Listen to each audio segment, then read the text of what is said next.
Ahora sí, buenas noches, ¿cómo están? Gracias por estar del otro lado, muchas gracias. Pasadas apenas las 9:30 hasta las 11, estamos en la pantalla del 11, encendemos el ventilador, el estudio está repleto, como siempre, con nuestro equipo y con muchísimos invitados que en el día de hoy nos van a ayudar a hilvanar un poco las ideas y a ver a qué conclusiones llegamos con respecto al costo de vida. Hoy se conoció el 3,7, el bendito número que muchos seguramente, Luz, no querían que sea. No querían que sea, y me parece que uno está habituado a escuchar que el supermartes, qué pasa con las LEVAC, qué pasa con el dólar, la inflación, y me parece que lo interesante de esta noche es que podamos ver concretamente qué le pasa a un jubilado nacional cuando va a la farmacia, qué le pasa a Suma de Voluntades cuando tiene cada vez más demanda, qué es lo que está pasando en la cotidiana cuando uno va con el chango al supermercado. Exacto, exacto. Seba, ¿cómo estás? Lalo, ¿cómo andás? Qué tema, ¿no? Lindo, interesante. Pero aparte, ¿qué es exactamente el costo de vida? Cuando hablamos del costo de vida, elevado el costo de vida, uno sigue pagando las cuentas cuando puede, o los servicios, pero hablamos exactamente de eso, de las cosas que hay que pagar sí o sí para poder tener un esquema de vida, ¿cómo se podría decir? Exacto, lo que pasa es que a veces hay aumentos que parecen ser por goteos, pero a la larga terminan impactando en la economía de todos. Exacto. Sumamos todo lo que gastamos, eso es lo que vemos cuando vamos a la despensa, al supermercado, cuando pagamos un servicio. Esto se refleja, entonces es algo de la economía, pero que lo palpamos todos. Y eso quizás es el costado más interesante. Es cierto. Bueno, vamos a debatirlo con todos los invitados. Termino de saludar al equipo. ¿Cómo estás, Ana? Muy bien, muy bien. Yo voy semanalmente al supermercado, al mismo supermercado, compro casi siempre las mismas cosas. ¿En serio? Ya no queda gente que haga la compra mensual, ¿no? Yo siempre la hice semanal. Sí. ¿Siempre la hiciste semanal? Sí, siempre la hice semanal. Hubo un momento en este país donde se hacía la compra mensual. Sí, sí. Ya tenemos un invitado acá, representante de comercio también, que trabaja en Coto. Gabriel, gracias por estar.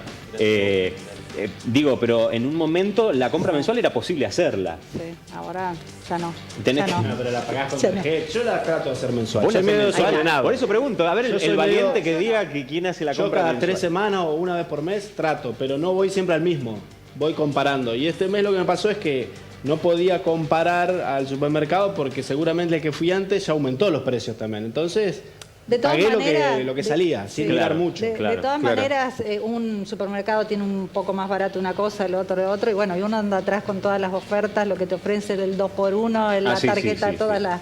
Los beneficios, entonces andamos atrás de todas esas ¿Vos sos de los beneficios también, Mariano? Sí, la verdad que uno ¿Pero va siempre o tuviste que ahora acostumbrarte? No, vivo solo, no hago compra mensual porque no tiene sentido. Mi compra mensual, qué sé yo, trimestral, es un detergente grande, una cosa por el estilo. Pero sí te vas dando cuenta, yo voy comprando a medida que voy necesitando. ¿Estás lavando un poco los platos? No, el de medio, el concentrado, el medio litro, rinde como loco. La marca, compra primera marca. Claro. Marca. Le perdés de vista, pero es como dice Seba, agarrás, vos le perdés de vista y comprás, seguís las ofertas, comprás el 2x1, comprás esto, comprás lo otro. Te llega la factura, el resumen de la tarjeta y ahí decís, ay Dios querido. Claro.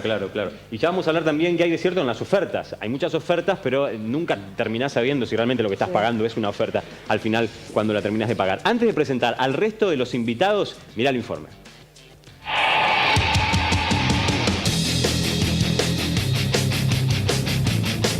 Vivir cada vez cuesta más caro. No hace falta ser un economista para analizar cómo la suba de precios está impactando en el costo de nuestras vidas. En este contexto, ir al supermercado dejó de ser una experiencia agradable para convertirse en un ejercicio de exploración y comparación de precios. Los números no mienten. En un almacén de barrio, un paquete de yerba Rosamonte de medio kilo que en enero estaba 28 pesos, ahora cuesta 35.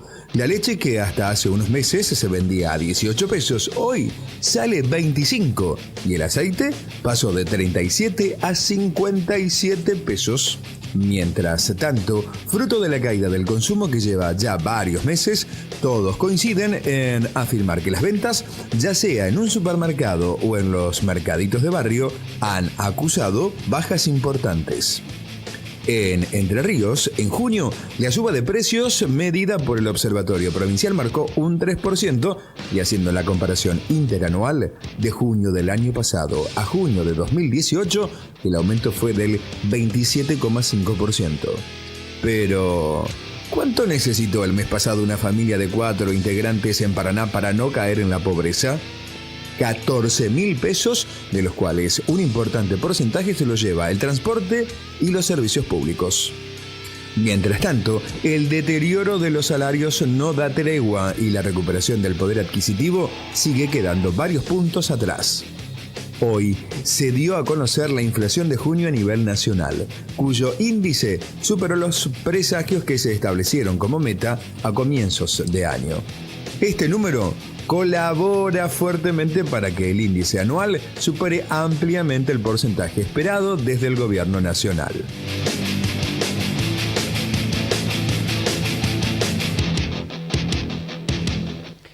Pablo Romero, ¿cómo te va? Comerciante, ¿cómo andás? Recién estábamos hablando de las ofertas.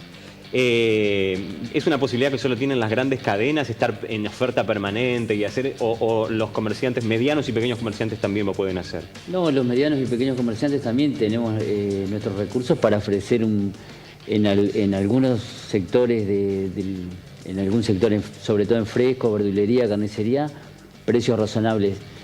Nos resulta un poco difícil competir en el tema de góndola, enlatados, limpieza, pero en el resto de los sectores del comercio podemos realizar ofertas y tener precios competitivos. Se puede. Sí, ¿Y la gente va a buscarlos? Sí.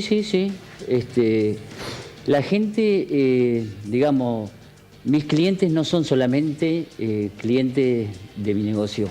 Compran un poco en el súper, en el hiper, y algunos productos compran en mi negocio. Así que estamos, bueno, en esta situación que es complicada, pero creemos que tenemos las herramientas para seguir compitiendo. Para poder seguir compitiendo. Exacto. Rosario Burgos, gracias por estar, representante acá en el piso, en nuestro estudio de estadísticas y censos de la provincia. ¿De qué manera están censando y midiendo, digamos, con qué periodicidad se censa y qué cosas específicamente? Se censa no, sería. En este caso, lo que se hace acá desde la provincia, se lleva adelante el relevamiento de índice de precios. De índice de precios, exacto. Que es que nosotros, a través de nuestros encuestadores, salimos a todo esto. Pensé que le llamaban censar a los precios también, ¿no? No se llama censar a los precios. No, es un relevamiento. Se toman los precios, se ingresan, todo de acuerdo a formularios, todos predeterminados por el Instituto Nacional. Nosotros seríamos el intermediario y allí cargamos todos los datos según lo que van relevando los chicos en el campo, se dice, o sea, en la calle. ¿Y hacen análisis de esos datos después?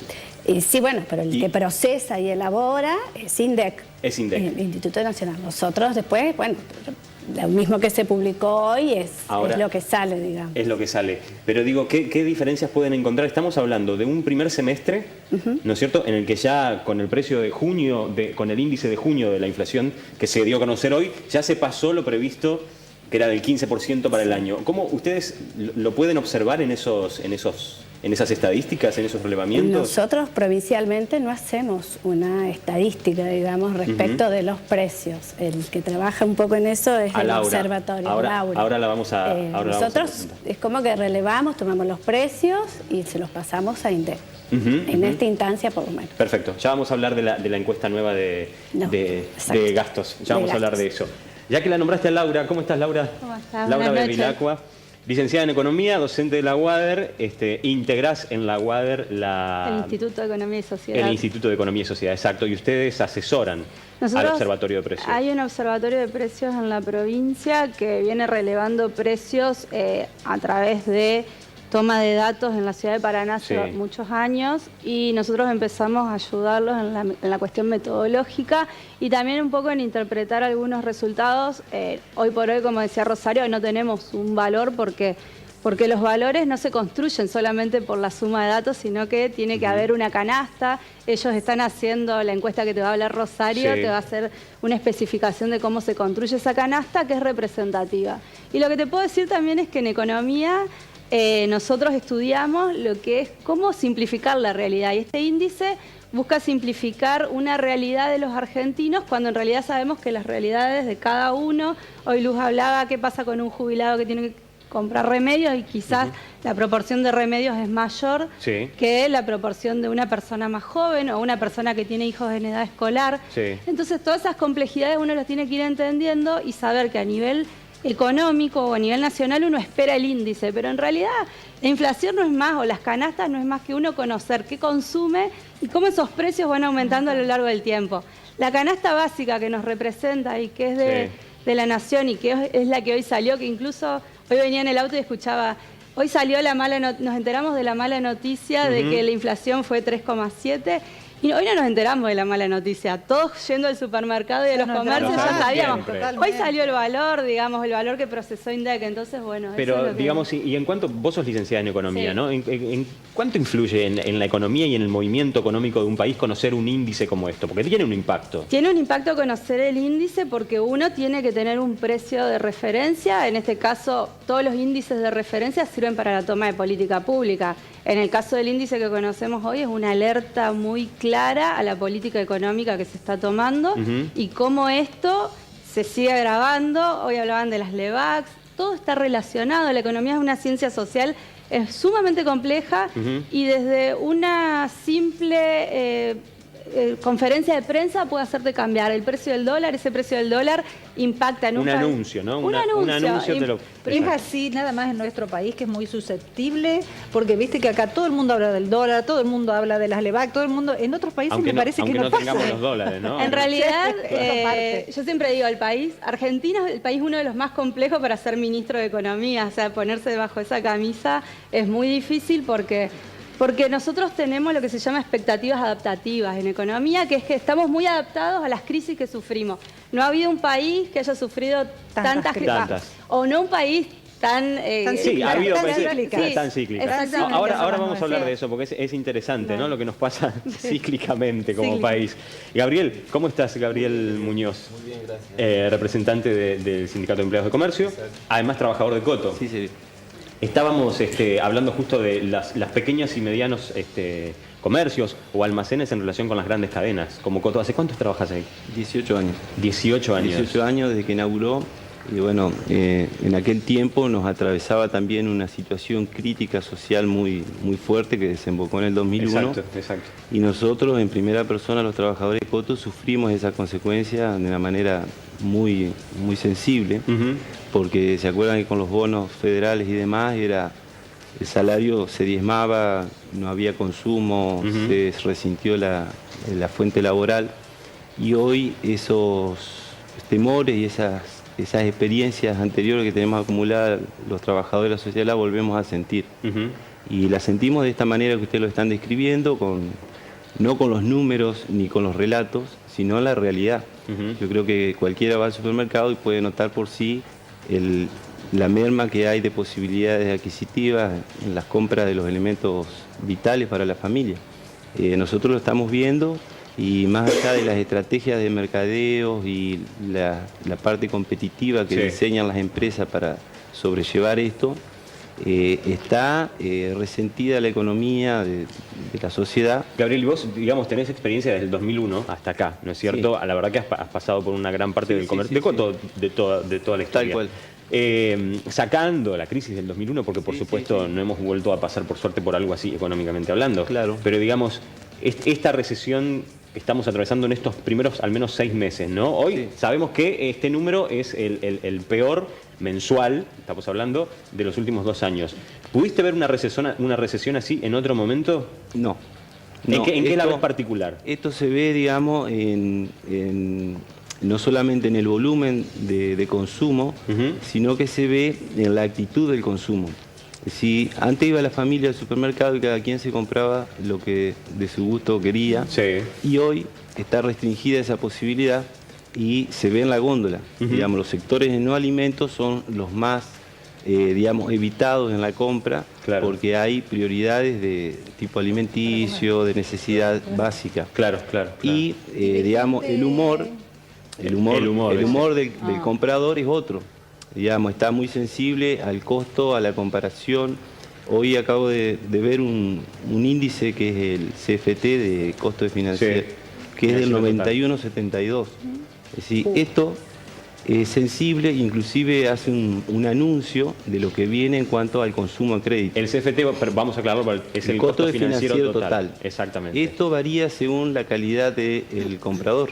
Claro. O sea, y se aplica de acuerdo a ciertos factores que son absorbidos a veces en ese costo de financiación por la misma empresa que comercializa. Y en algún sentido, lo que es el mismo producto con un precio X para una persona termina siendo de otro para otra, con otra categorización o otro nivel de ingreso, ¿no? Ahora vamos a seguir. Cuando hablamos del costo de vida, en uno de los primeros sectores sociales en los que pensamos es en los jubilados. Efectivamente, hay 166.000 en la provincia de Entre Ríos que están padeciendo un aumento desproporcional respecto de los ingresos que han tenido desde la reforma jubilatoria para acá, muy elevado.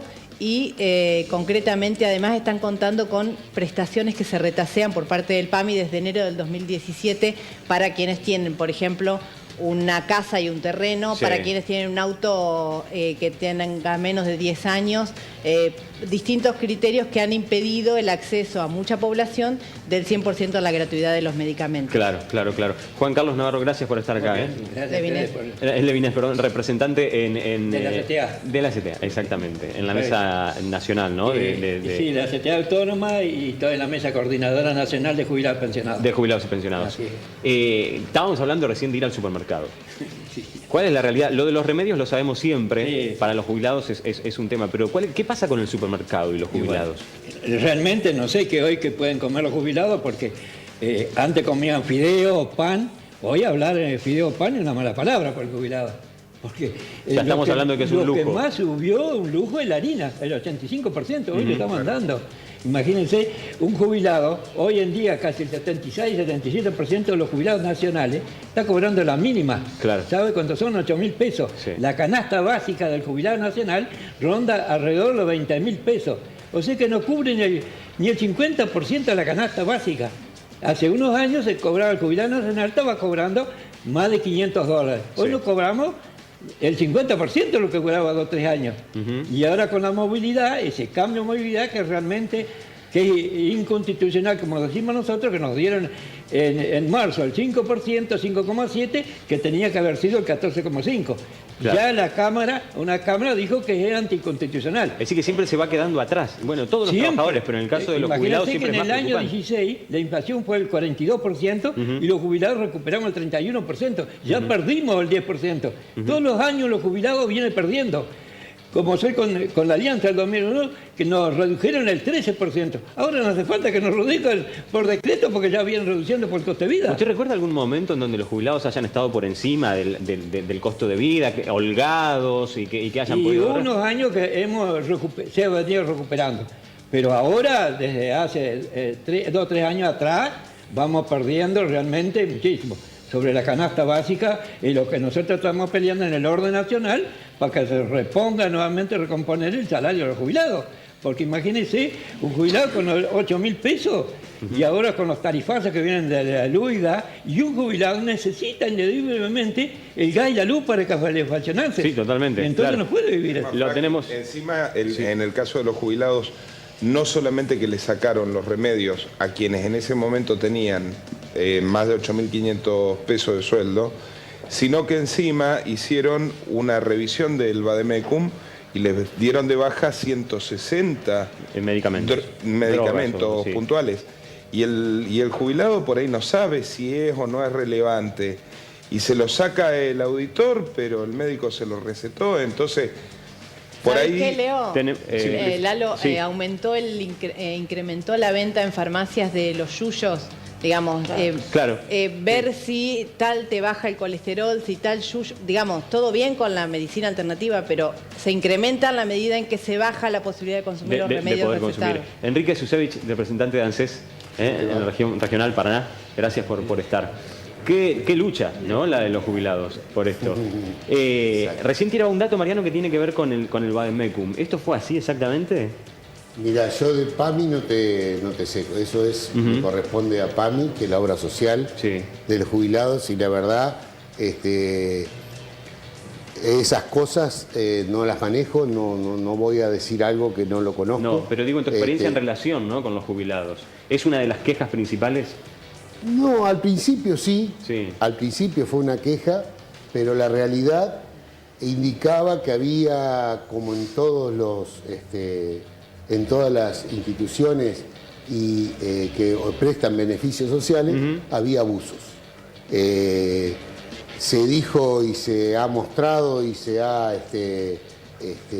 establecido que había gente que se bajaba de un Mercedes a comprar un medicamento sin costo. Así como también entiendo que hubo casos, hubo casos, yo no vengo a discutirlo eso. Dije que no lo conozco el caso, lo único que conozco, así como vos dijiste eso, yo te digo esto. Como hubo casos en los cuales se equivocó el PAMI y luego ha revertido esas situaciones.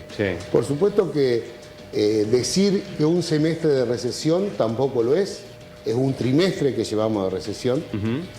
Yo no me voy a poner a discutir lo que fue la política económica, lo que es la política económica, porque hasta el presidente ha admitido que hubo errores propios, por lo tanto yo no voy a ir a discutir algo que no conozco y no sé cuáles fueron los errores que se cometieron, pero sí puedo decir que ANSES está presente en todos, con todos los beneficios y todos los programas que tenemos disponibles, que los jubilados van a tener 4 aumentos y que el aumento no está puesto por la recaudación, sino que va a estar puesto por un 70% equivalente a lo que es la inflación y un 30% con respecto a lo que es el aumento de salarios, un promedio de salarios. Por lo tanto, decir que el jubilado va a perder en el año algún peso, hay que esperar hasta diciembre, porque a diferencia de la anterior ley que el aumento se daba en función de la recaudación impositiva, estos aumentos, y eran 2 al año, estos aumentos van a ser 4 al año y en función del índice de inflación. Claro, en realidad a mí me llama la atención cuando se hacen cuentas, para algunos una cuenta da un resultado y para otros da otra. Esa parte es en la que me llama la atención, donde no nos podemos poner de acuerdo, porque a lo mejor, como dice Enrique, al final de año vemos que no fue tanto, digamos, la diferencia, pero lo que pasa es que durante el año hay que ir... Claro, sí. Lo que pasa, lo grave fue también que le sacaron subsidio a los discapacitados, 58.000 discapacitados, lo puede decir el señor ahí. Entonces, ¿qué perden? No solamente el subsidio, sino la atención del PAMI. Lo pudieron recuperar, pero en la mitad de los subsidios. Subsidio a los discapacitados se les sigue pagando la pensión no contributiva. Se cometió un error el año pasado, se remendó y se volvió a poner al pago. Lo que sí estoy seguro, que hay un error que hay que controlar y que se está yendo plata de más del ANSES, en el pago de las pensiones no contributivas. Que cuando comenzó el periodo anterior, del gobierno anterior, eran 70.000 en el país y hoy son más de 1.100.000. Entonces ahí hay cosas, como en todos los programas y en todas las instituciones, vuelvo a repetir, de la nación, que hay cosas que no se hicieron del todo bien y hay que verlas, hay que reverlas, y cuando hay que corregir, se corrige. Pero lo que no podemos es dejar que siga existiendo como si nada pasara. Perdón, lo que se hizo a principios del anterior gobierno es régimen de pensiones no contributivas, era una serie de condiciones o requisitos de la persona, discapacidad, diferentes motivos, y había un cupo presupuestario que daba determinada cantidad de pensiones. Entonces vos juntabas todos los requisitos, merecías la ayuda del Estado, pero tenías que esperar que alguien falleciera o liberara a uno de los cupos no estaba, que había. Claro. Lo que hizo Néstor Kirchner fue decir, si la gente tiene el derecho porque cumple los requisitos, ¿cómo es que ponerle un cupo presupuestario para poder ejercer un sí, lo necesita ciertamente. Un derecho. Y levantó el cupo. Que tienen más discapacitados que gente en la escuela. Bueno, eso no es real. ¿Por qué no hicieron la revisión y a la gente que cobraba mal se le hacía el juicio? Pero hicieron una baja de beneficios general y después empezaron a pedir disculpas. Se reintegraron todos. ¿Fue un error? Gente, tenemos a Juan Carlos Navarro de la Asociación Bancaria. Gracias por estar acá. A ver, la Asociación Bancaria, dentro de todos los gremios que han arreglado una paritaria, ha sido uno de los que estuvo más conforme, se puede decir. Si bien sabemos que de acuerdo a la inflación pronosticada este año, no vamos a estar a la altura, pero quiero decir, comparado con otros sectores, ¿cómo lo ven ustedes y cómo ven la posibilidad de recuperar eso? Sí, con respecto a la actividad nuestra, es verdad, nosotros hemos tenido acuerdos salariales importantes, algunos casi mejores que el común de los acuerdos salariales. Sí. También tiene que ver con la actividad que uno desarrolla, que desarrolla. O sea, el sector financiero es el sector más rentable y al que ha venido con una ganancia desde el 2003, a los 2 años después de la crisis del 2001 ya empezó a tener rentabilidad y de ahí no ha parado en forma ininterrumpida. Eso es lo que nos permite a nosotros también discutir una mejora salarial. No obstante, el gobierno tiene una política que no permite que exista una paritaria libre, sino pone un techo y sobre ese techo hay la discusión a veces entre aquellos sectores que pueden superar ese techo porque la rentabilidad del sector lo permite. Ahora, indudablemente, con este techo que puso el gobierno para los acuerdos salariales, están todos los gremios desfasados. Y va a depender de 2 cosas. Cuando llegue la revisión, que es lo que se firmó en la mayoría de los acuerdos salariales, las condiciones en que se encuentre cada actividad, y desde ahí va a venir la discusión, que lamentablemente creo que en algunas actividades se va a terminar cubriendo con una suma fija. Una situación que es un paliativo, pero que arranca la discusión paritaria el año que viene con con una situación de salario a la baja que va a dificultar nuevamente y se va a generar una nueva pérdida que ya pasó en el año 2016, cuando se hablaba de una inflación del 20%, terminó en un 43%, claro, y la mayoría de los gremios habían firmado alrededor de un 30%. O sea, con este nivel de acumulación de inflación que estamos teniendo y la proyección para fin de año, lo que vos ves es que en realidad arregle lo que se arregle, va a ser medio paliativo y el año que viene ya vamos a arrancar, digamos... Porque va a haber actividades que no van a estar en condiciones de poder actualizar el salario de acuerdo a la inflación. Claro, igual Lalo, el sector, y no es nada contra Juan Carlos, que el sector de los empleos bancarios está muy bien parado ante esta situación, ganan muy bien. Y todos los trabajadores que están sindicalizados y que están en blanco y que tienen un gremio que los defienda, más o menos logran, aunque sea, empatar la inflación. El tema es el sector informal, aquellos cuentapropistas, los dueños de almacenes,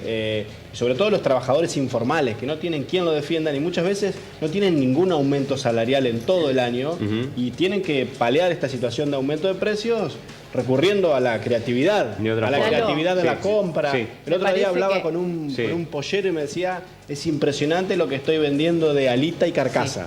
Claro. Eso es una realidad, pasan de comprar pechuga de pollo, comprar la alita y la carcasa, y arreglarse con una polenta. Igual dicen que de los pocos productos que aumenta poquito es el pollo, así que todos comiendo pollo seguimos para adelante. El tema es que nos discutíamos recién hace un rato con Sebastián antes de iniciar el programa. Uno tiene la sensación, por lo menos es la mía, de que desde el Estado no hay regulación, desde el Estado no hay control, desde el Estado no hay un freno. Entonces discutíamos respecto de un personaje por mérito propio, por construcción mediática, demonizado como es el de Guillermo Moreno, que hoy uno no tiene ni idea quién es el que lo sucedió. ¿Qué está haciendo? ¿Qué está haciendo para...? Es que no existe más control de precios. Yo fui al supermercado y hay una lista de precios cuidados. No hay otro Moreno porque Moreno fracasó. ¿Qué pasó? Pero no funciona más. A ver, gente de uno. Ahora no hay Moreno. Tenía estadísticas creíbles. No hay Moreno porque la lógica de Moreno fracasó. Hoy sabemos lo que es la inflación porque tenía un INDEC creíble. ¿Alguien le discute al INDEC que el 3,7 está mal? ¿Alguien le discute? No, el 3,7 es real. ¿Quién le pone freno y el 2,8 del mes pasado? En función de lo que ella plantea. Es un índice de una canasta. A ver, Enrique, vamos con Laura, sí. Sí, pero cuando uno dice no hay control de precios, si uno ve lo que se llama la inflación núcleo... No, yo no hablo del control. No, bueno, pero la inflación núcleo hoy, igual que el 3,7, dio 4,1. ¿Qué es esto sacando los precios no cuidados o los precios? ¿Qué pasa? Estamos ante una política económica que se demonizó el control de precios, siendo que hoy la única salida que les queda es eso, y se lo está demostrando los mismos números que están diciendo. Y si no hacen mayores controles, que es lo que estaban queriendo decir, no hay forma de salir de este brete donde estamos económicamente, porque hoy sigue todo yendo al sector financiero, el dólar sigue aumentando, el dólar tiene una relación absolutamente directa, sobre todo con los alimentos y bebidas, que impactan a los más pobres. ¿Por qué? Porque los más pobres tienen la mayor proporción de consumo en esos bienes. Entonces, tiene que haber una Yo revisión. quería hacer una pregunta a Laura. Yo estuve leyendo y, por ejemplo, el caso de los limones, que llega del productor al consumidor 14 veces más caro. Entonces, en ese medio, en esa cadena, hay gente que se está quedando con la plata, obviamente. Sí, Entre son los por eso estamos hablando del control. La leche, con la leche pasa lo mismo. Gente, vamos a ir a mensajes porque tenemos muchísimos del otro lado y a medida que va el programa transcurriendo los tenemos que leer. Al 343-505-4874. Andrea, ¿cómo estás? Buenas noches. Primer mensaje, hola. Yo con 14.000 pesos hace algunos meses vivía y podía pagar la luz, el cable, el alquiler. Ahora no solo que no me alcanza, sino que me acaban de anunciar que me quedo sin trabajo. Me dedico a la mecánica en general, soy Francisco. Buenas noches. El porcentaje de inflación índice es a nivel nacional. Sabemos que hay muchas provincias más pobres como las nuestras, nos dice Omar. La inflación es más de lo que se preveía. Es un rumbo económico que se deberá replantear más temprano que tarde, porque si no los asalariados vamos a tener que volver a salir a las calles, nos dice Gustavo.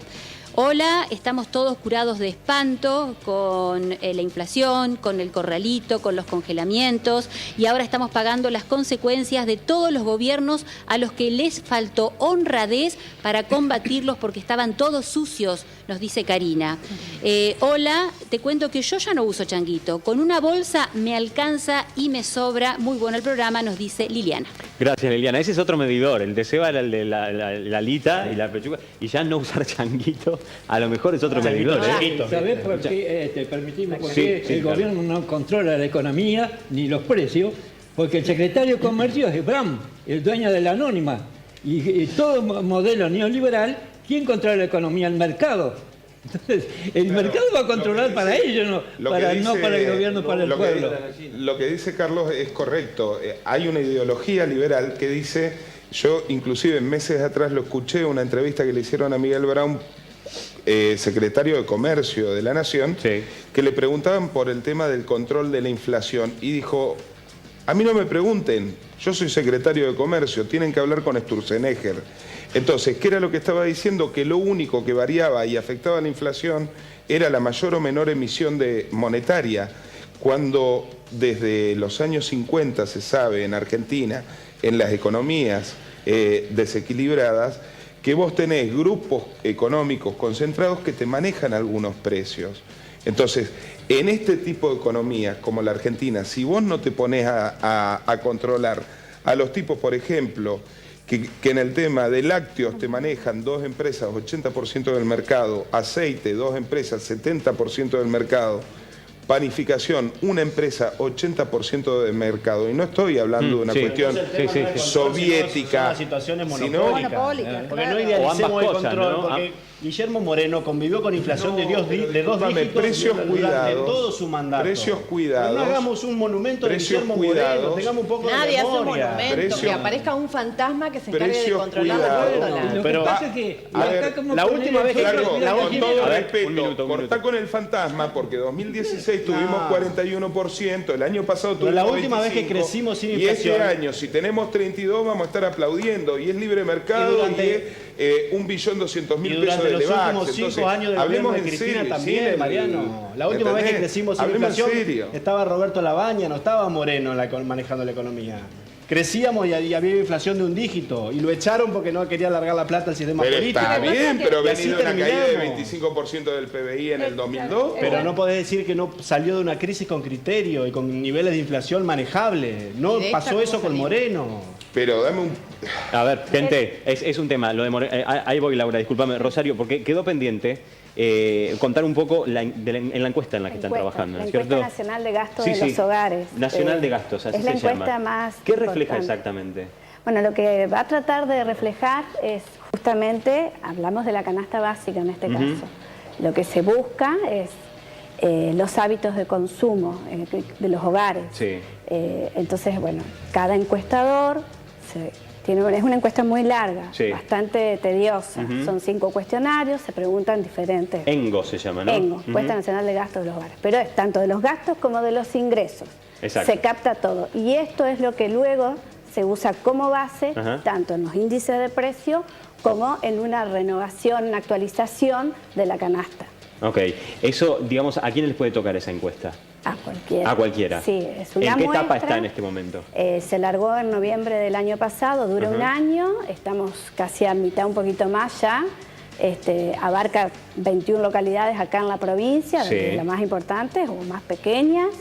Y bueno, es una muestra, o sea que el hogar es seleccionado y se representa, digamos, el encuestador. Una vez terminada la encuesta, ¿no? ¿Cuánto tiempo hay para el procesamiento de datos y después tener...? Y yo calculo que... Estamos hablando de que para el año que viene. Seguro, mediados de año quizás. ¿Los servicios están incluidos en...? Servicios, todo, salud, servicios, si tenemos que enumerar largamente, brevemente quiero decir al contrario. Transporte, todo, porque es lo que compone tanto la canasta básica, digamos, y la canasta total, digamos. Exacto. O sea que se pregunta respecto de todo, el gasto del hogar, desde el kiosco, contestan hasta los chicos de 10 años y más, sus gastos personales, los gastos varios, todo lo que tenga que ver con vehículo, vivienda, alquiler. ¿La todo. ENGO ya tiene otra experiencia anterior? Sí. No tiene una cantidad de años exactas que se repite. Eso te iba a preguntar, ¿no es que cada tantos años? No, no se ha respetado mucho.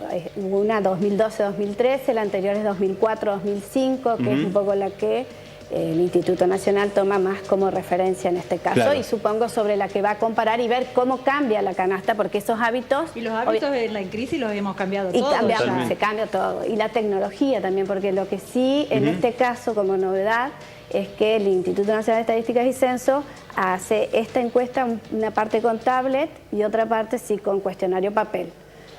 Una crítica que se le hacía al INDEC Todesca es que usaban la medición de 2005, tengo entendido, puede ser, en cuya canasta había muy poca participación de tarifas, porque en aquel momento había muy pocos electrodomésticos en la población y bueno, y prácticamente era irrelevante el costo, ¿puede ser? Nosotros acá, digamos, lo que hacemos es tomar los precios. Todo lo que tenga que ver con los procesamientos. Pero para saber cuánto afecta cada sector en el gasto de cada familia. ENGO sí. Claro. ENGO sí, esta encuesta sí. Después, bueno, lo que busca justamente es eso, ver el presupuesto familiar, cómo se va desenvolviendo, cómo va cambiando, qué porcentaje, digamos, una familia hoy destina bueno, ya ¿Se sea sabe transporte, en Entre Ríos escuela, aproximadamente cuánta gente va a participar de esta encuesta? ¿O puede llegar a participar, digamos, no?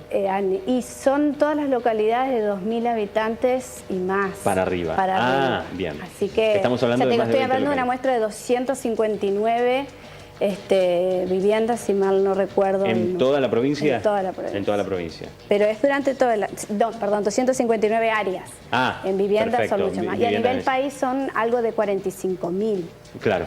O sea que hay una muestra. Rosario termina en noviembre, esta encuesta. Esto termina en noviembre. Perfecto. Sí, Ana. Quería preguntarle a Laura, la licenciada.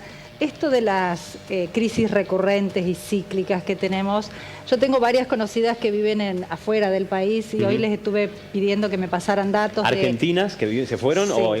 Bien. Que están viviendo afuera, sobre todo en España, en Barcelona, que es una ciudad que es mucho más cara, otros en Alicante, otros en Santander, y realmente el nivel de vida que tienen ellas es súper superior en relación, a pesar de que el dólar está a 32, no sé bien cuánto está, como lo que pueden ellas gastar en relación a lo que ganan. Sí.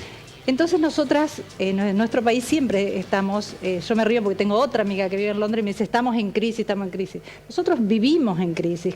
¿Cuál es la causa? ¿Qué podemos hacer para que esto deje de pasar? Bueno, es muy difícil, incluso te voy a contestar, pero primero quería hablar de la paradoja siempre que planteó... Siempre acudimos a ustedes, a los economistas, ¿no? Encontramos un economista, los argentinos. Encantado de demitificar algunas cosas, porque Sebastián planteó una paradoja que quiero demitificar, que él dice, no hay que regular o no hagamos una apología a la regulación, pero reconoce que los mercados son imperfectos. En economía No había que regular. No, bueno, el laissez-faire... No le decimos a Moreno, dije, nada más. Bueno, está bien. Moreno. Pero después dijiste de que regular precios y todo. Bueno, cuando estamos en monopolios y oligopolios, la regulación es muy importante. Y incluso en la teoría económica está asentada. El laissez-faire puro se dan la competencia perfecta que no existe y menos en un país como los empresarios nuestros. En eso coincidimos. Y respondiendo a ella, una de las cosas que uno tiene que aprender, que incluso uno cuando estudia Europa, es un país mucho más regulado, incluso Estados Unidos, que nosotros.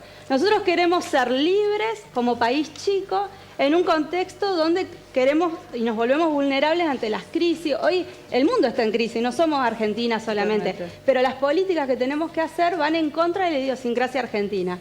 El cepo. Bueno, yo creo que cuando hablamos de Moreno, porque acá salió el tema Moreno y todos nos ponemos efervescentes, no sé si alguien en Argentina está en contra, a lo mejor alguien sí, pero del control, todos tenemos que estar, un país tiene que tener control. A lo mejor lo que se discute es el tipo de control, que es lo que... el control. ¿Vos decís que se discute el control? Supuesto, pero yo no, a mí me parece, acá estamos todos de acuerdo que Estados Unidos las tiene empresas... acá no se quiere el control. Más liberal. No se quiere el control. No hay controles muy A ver, difíciles. Gabriel, vos participaste. Estados Unidos tiene una de las economías más liberales y sin embargo tiene específicos controles sobre la sensibilidad de ciertas economías. O sea que es mentira que no existe el control o que no debe existir. Claro, hasta en las economías más liberales. Es una teoría. Sí. Cuando esos controles tienen efectivo condicionamiento sobre los grandes monopolios o los grandes formadores de precios, es lógico que lo resistan. Y empiezan a combatirlo. Moreno es demonio para muchos por la teoría, pero hoy empiezan a quererlo un poquito algunos de los que se dan cuenta de que el empresario argentino no es fácil en su espíritu y en su desempeño, porque no le gusta la competencia externa, porque le gusta ciertos paraguas que ponga el Estado para condicionar y generar su estabilidad y su rendimiento.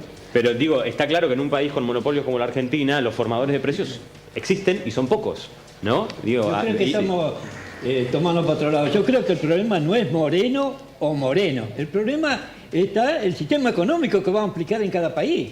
Si tenemos una economía neoliberal y libre, es una cosa, y tenemos una economía controlada por el Estado, donde regule la economía, es otra cosa, no tiene que ver Moreno acá. Depende de la economía que queremos aplicar. Si una economía de Estado, una economía que pensemos en las clases bajas, en los jubilados, en los trabajadores, en los que están necesitando en este momento, no pensemos en los grandes mercados que nos están controlando. Pablo, ¿es posible para... el mercado regula todo, digo, para los pequeños y medianos comerciantes, como en tu caso? Y te hago una pregunta, respondémela con sinceridad, digamos. ¿En cuánto influye la formación de precios que hacen las grandes cadenas para ustedes? Sí, bueno, si vamos al componente en la formación de precios, hay algunos que son inevitables, digamos, el costo, la producción, el transporte, eso es una parte importante del precio. Sí. Luego la comercialización, sí, acá en Argentina inevitablemente los monopolios son los que forman los precios. Yo estoy en un sector que es del pequeño comerciante, que tenemos que sufrir las consecuencias de este esquema, pero inevitablemente el control debe existir.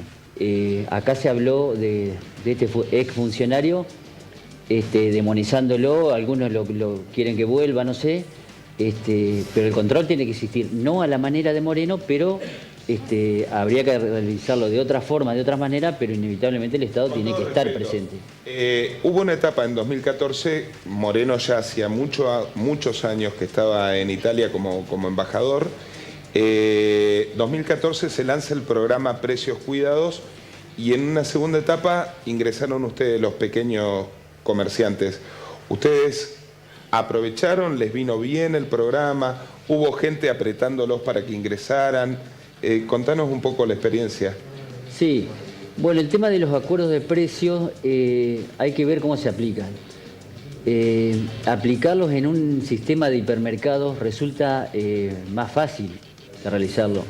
Nosotros los pequeños comerciantes hacíamos acuerdos con nuestros proveedores, que inevitablemente son pequeños, y nos encontrábamos con el siguiente problema. El proveedor, que también es una empresa pequeña, por ahí descontinuaba los productos, los cambiaba, nos ofrecía alguno alternativo. Entonces, cumplir a rajatabla el acuerdo de precio a nosotros no nos resultó fácil. Claro. ¿Pero beneficioso para las ventas? Sí, porque la gente buscaba el precio publicitado por los medios. Claro. O sea, la gente lo venía a buscar al negocio. No era un precio de descuento, era sentarse en una mesa el productor, el comercializador, la logística, no era el descuento. Estado de decir, a ver, ¿cuál es el buen precio que vos podés poner tal cosa? Juan Carlos. Y entonces era un precio de referencia. Juan Carlos, ya todos quisiéramos tener algún gremio, ¿no?, que nos defienda como el de la bancaria. Pero, ¿qué piensan hacer? ¿Reabrir, sabiendo que ya se va a llegar a un nivel de inflación superior a lo que arreglaron, reabrir las paritarias? ¿Cuál es el plan? Nosotros lo que planteamos en el acuerdo salarial nuestro, que fue un poco diferente a los otros acuerdos de una revisión, sino que hay un compromiso del sector empresario de actualizar a medida que la inflación supere. Los porcentajes. Nosotros ahora se acordó el 5% que había otorgado el gobierno, a pesar que dice que hay paritaria libre, fija el gobierno, no lo tendría que fijar el gobierno, tendría que ser libre entre el sector empresario y los representantes de los trabajadores. Por lo tanto, en este momento, a partir de julio, vamos a estar en un 20%. Si no hubiese sido ese 5, ¿cuánto hubiese tenido que ser?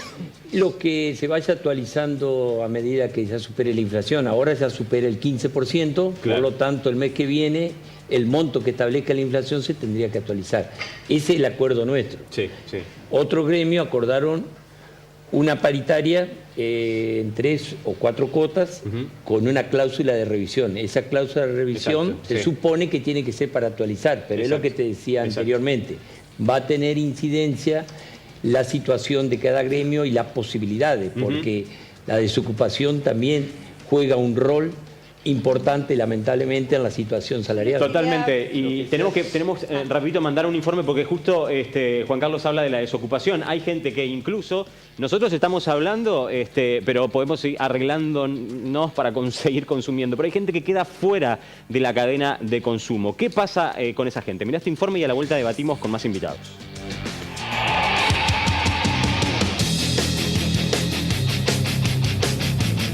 El proceso inflacionario nos alcanza de diversas maneras y va marcando el ritmo de nuestros consumos. ¿En qué gastamos? ¿Qué dejamos de hacer a causa de la suba continua de precios? ¿En qué nos estamos restringiendo? El escenario económico del país obligó a muchas personas a modificar sus conductas como consumidores. Frente a eso, que muchos compradores hayan migrado a las denominadas segundas marcas o que se hayan volcado a los hipermercados mayoristas dejó de ser una novedad, como también optar por compras semanales siguiendo las ofertas y los promocionados descuentos.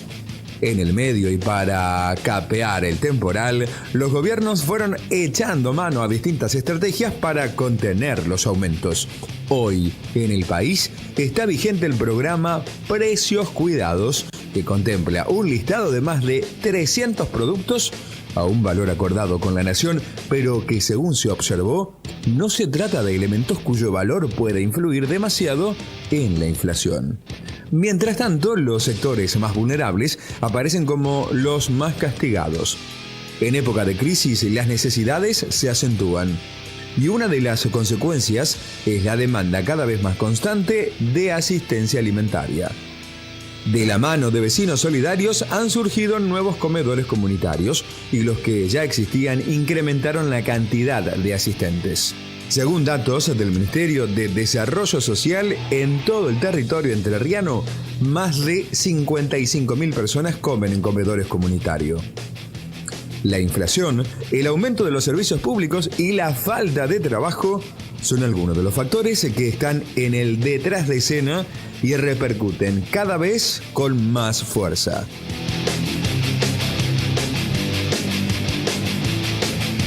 Ya estamos en el piso, el debate sigue cuando se vienen los informes. Ana, vos querías preguntar algo. Quería preguntar a Gabriel, ¿vos ves menos gente en los supermercados? Yo estuve dando hoy una vuelta, no fui al Coto. ¿Fuiste a comprar o fuiste a hacer estadísticas? No, fui a hacer estadísticas. Viste que a mí me gusta y yo vi el cartelito de precios. Si la ven a Ana, si la ven a Ana por la calle anda haciendo encuestas, así que paren a responder. Y vi poca gente. Y en algunos un poco de desabastecimiento. desabastecimiento en las góndolas. Sí, en un supermercado. Hay supermercados que están teniendo dificultades para mantener su competitividad, mantener con el tema logístico, como decía el comerciante, de que tienen problemas logísticos por la falta de volumen de venta. Empiezan a aflorar un montón de problemas. Por suerte, nuestro supermercado, digamos, donde yo trabajo, ha desarrollado estrategias muy eficaces para seguir manteniendo la clientela y seguir siendo opción de compra. ¿Hay despidos o no ha habido despidos? No es algo que se haya registrado. Creemos que los empresarios están siendo sensibles a esto. ¿En la cadena donde trabajas vos o sabés si en otras cadenas? En otras cadenas ha habido, digamos, alguna ajuste con respecto a la parte estacional y demás, los que tienen más electrodomésticos y demás elementos no perecederos, digamos, ha resentido el volumen de venta y tal vez puedan haber ajustado algunos puntos en su... Y la última. Sí. ¿Vos crees que con de las caídas de ventas puede ser que pare un poco la remarcación? Y eso es una dinámica que va impuesta en la economía, digamos, con muchos factores. Es decir, Argentina está siendo hoy un país de observación en cuanto a los índices de confianza que hay sobre la economía. Las inversiones no vienen, el dólar se dispara, el combustible cada vez está más caro, el transporte sube, los impuestos, la luz.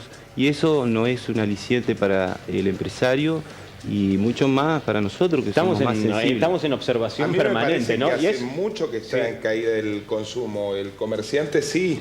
Nosotros reflejamos un 5% con respecto al año anterior. Un 5%. Hoy. Y este mes en particular tuvimos una breve alza en un punto y algo de lo que he estimado para este año, para este mes. Con respecto al año. ¿Ah, sí? Al año anterior. Pero, estamos hablando de junio. Julio. Para lo que es, digamos, el consumo y el análisis con algunos factores económicos que son más complejos, la economía tiende a retraerse hasta un 5 del 2,5 que se esperaba. Claro. Bueno, el informe recién hablaba de qué pasa con aquellos que ya directamente no se pueden ajustar más, ¿no? Estos sectores sociales que tienen que ser asistidos y por suerte tenemos en nuestra sociedad gente que se dedica a asistirlos, no sé si decir por suerte, ¿no? Anabel, ¿cómo estás, Albornoz? De Suma de Voluntades. Una tarea conocidísima en la ciudad. Digo, ¿cómo pasa en las situaciones de crisis como estas, ¿no? O de recesión, o de estancamiento, no sé, cada uno le va poniendo, ¿no? el título que mejor le conviene. Pero digo, en el trabajo de ustedes, ¿se nota cuando estamos atravesando un momento como estos? ¿Y en qué específicamente? Sí, por supuesto, no solamente se nota, sino que se sufre. Sí. Creo que el tema es muy profundo. Creo que no solamente podemos hablar de lo que es pobreza, sino lo que es marginalidad. Exacto. Creo que para abrir un debate serio y profundo, creo que hay que ver a la pobreza y la marginalidad no como objeto de estudio, sino a la gente como sujeto de disertación. Creo que los más habilitados para poder hablar de lo que se sufre con las crisis económicas son la gente de los asentamientos. Creo que si vamos a hablar de una construcción de una sociedad más justa, hay que reivindicar los derechos de aquellas personas que a diario la vienen peleando. La verdad que yo me siento egoísta, digo, a quejarme, porque la verdad que tengo la suerte de tener un trabajo formal. Nosotros con la población que nos manejamos son todos trabajos informales, en donde tenemos gurises de muy pequeña edad en los comedores, en donde cada vez se acrecienta más los chicos en los comedores y en las recorridas nocturnas. Creo que es cruel. Las crisis para nosotros, los que tenemos la posibilidad de tener un trabajo formal, nos implica, bueno, llegar capaz que a mitad de mes. Hay gente que ni siquiera llega al primero de mes. De eso hablaba el informe. De ir al supermercado. Hay gente que no conoce. ¿Familias completas, Anabela? Sí, en realidad nosotros empezamos trabajando con la niñez, pero trabajar con la niñez implica trabajar con su contexto. Claro. Somos productos de nuestro contexto, entonces eso nos llevaba a un desafío mayor, que es trabajar con la familia completa. Una organización como la de ustedes puede detectar cuándo y a partir de cuándo empieza a haber más gente en situación de calle, porque a mí siempre, ¿sabes qué me llama la atención? Digamos, qué es lo que sucede en la vida de una persona, ¿no? Para llegar a la situación de calle. Lamentablemente, de forma visual lo naturalizamos, pero hay historias ahí atrás y me parece que hay un camino, ¿no? Y cuando aparece alguien nuevo, ¿le conocen la historia? ¿Saben por qué? ¿Desde cuándo? Digo, ustedes deben conocer a esa gente que te dice, no, me quedé sin casa la semana pasada, no tengo dónde estar la semana pasada. digamos, están muy cercanos con esos casos. En realidad nosotros tratamos de evitar todo tipo de asistencialismo. Obviamente el asistencialismo ante lo urgente es necesario, sí. Obviamente, porque hay que dar una respuesta inmediata en esos casos. Claro. Pero por supuesto lo que es el plato de comida siempre pasa a segundo plano. Nosotros conocemos nombre, apellido y historia de vida. Claro. O sea, no damos marcos conceptuales a la tarea que realizamos. Conocemos sus historias de vida. Claro. Creo que desde ahí los cambios son mucho más profundos. Y eso, digamos, para nosotros es re importante trabajar desde esa perspectiva. Te doy un ejemplo. Justo venía hablando con el chico que me trajo hasta acá y él tiene la parada de taxi justo en el hospital, en una de las paradas donde nosotros hacemos las recorridas. Andrés era un chico que nos trataba siempre re mal cuando íbamos a darle la comida.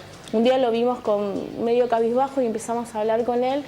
Y él contó sus primeras veces en la calle. Él llegó a la calle porque en un accidente murió su esposa y su hija y obviamente nunca se pudo reponer ese dolor.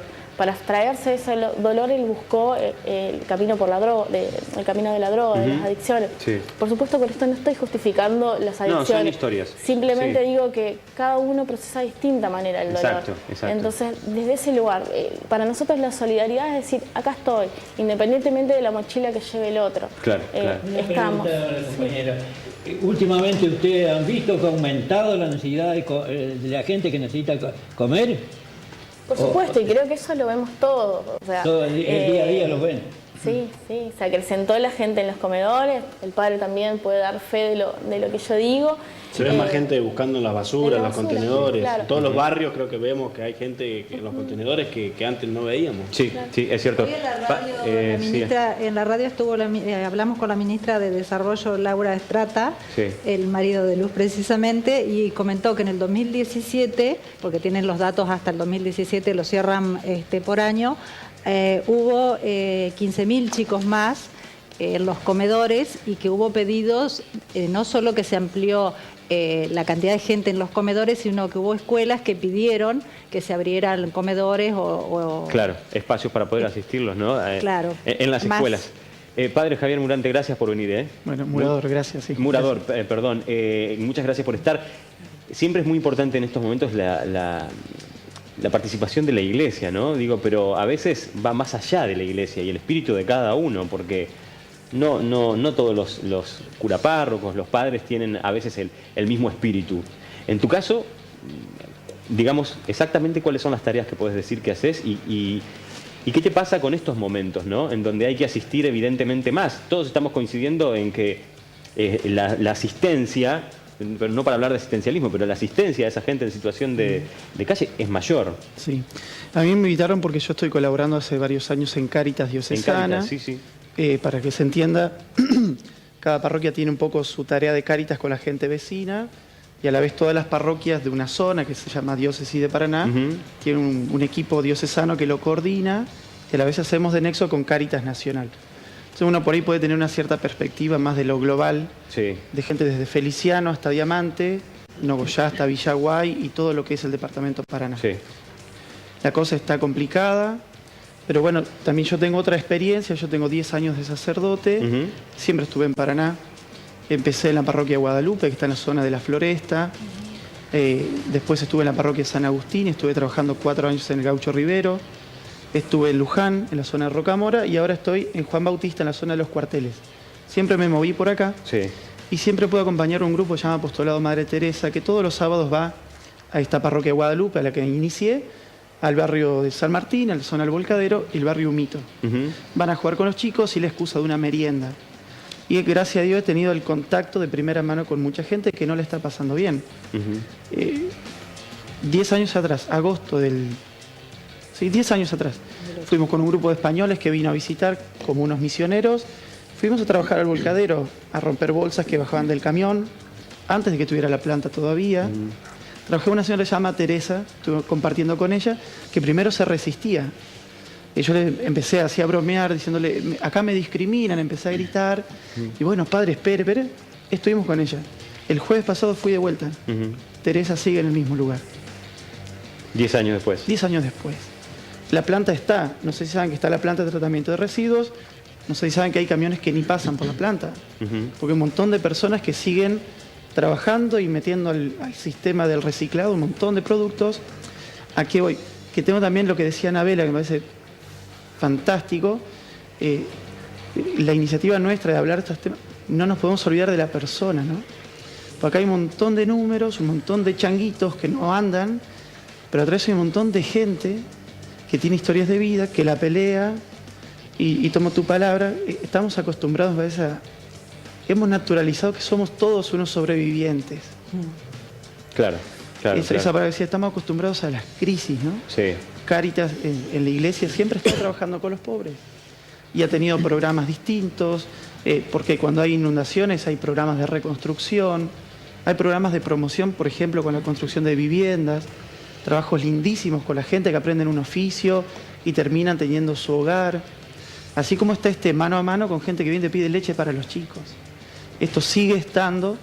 Algo que se ve que ha mermado es el pedido de ropa, por lo menos en algunas situaciones quizá tienen mayor acceso a la ropa, eso puede ser, pero lo diario, eso sí sigue estando. La comida es lo fundamental. Sí, pero como dice Anabela, eso no es novedad. Claro.